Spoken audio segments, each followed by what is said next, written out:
Hello guys, welcome back my channel. তো আজি আমি এইটো ভিডিঅ'ত ভাৰতৰ জাতীয় ফুল বা ৰাষ্ট্ৰীয় ফুল পদুম ফুলৰ বিষয়ে এনেকুৱা 10টা ইন্টাৰেষ্টিং ফেক্টৰ বিষয়ে আলোচনা কৰিম। তো ভিডিঅ'টো খুবেই ইন্টাৰেষ্টিং হ'ব। সেয়েহে বলক ভিডিঅ'টো বিনা দেৰি কৰি ষ্টাৰ্ট কৰোঁ। ভাৰতৰ জাতীয় ফুল পদুম ফুলৰ প্ৰথমটো ফেক্ট হৈছে ভাৰতৰ জাতীয় ফুল পদুম ফুল পৰম সত্যতাৰ আইকন বা প্ৰতীক। 2 নম্বৰ ফেক্টটো হৈছে হিন্দু ধৰ্মৰ পৌৰাণিক কাহিনীত দেৱী সৰস্বতীক পদুম ফুলৰ ওপৰত শিক্ষাৰ দেৱী হিচাপে চিত্ৰিত কৰা হৈছে।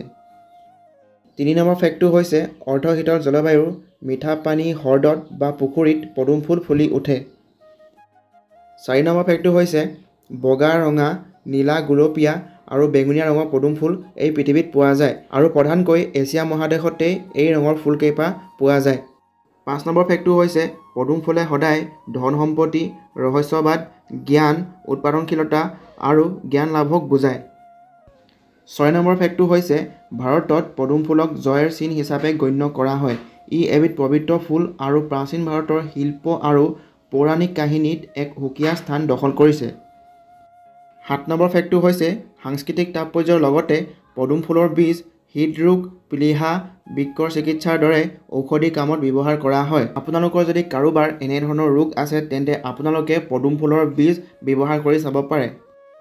8 নম্বৰ ফেক্টটো হৈছে পদুমৰ গুটি, পাত, শিপা আৰু পাতৰ ডাল অংশ খাব পাৰি আৰু ভাৰতত ইয়াক শাক হিচাপেও কিছু অঞ্চলত সেৱন কৰা হয়। 9 নম্বৰ ফেক্টটো হৈছে পদুম ফুল অনাদি কালৰ পৰা ভাৰতীয় সংস্কৃতিৰ সৌভাগ্যৰ প্ৰতীক হৈ আহিছে।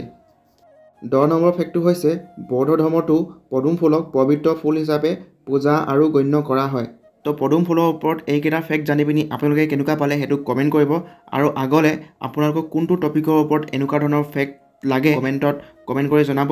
আৰু ভিডিঅ'টো যদি ভাল লাগিলে তেন্তে ভিডিঅ'টো লাইক কৰাৰ লগতে চেনেলটো ছাবস্ক্ৰাইব কৰি লওক, কাৰণ এনেকুৱা ধৰণৰ ইনফৰ্মেটিভ ভিডিঅ' আপোনালোকে মোৰ চেনেলটোত সদায় পাই থাকিব। তো আজিলৈ ইমানে আছিলে। জয় আই অসম।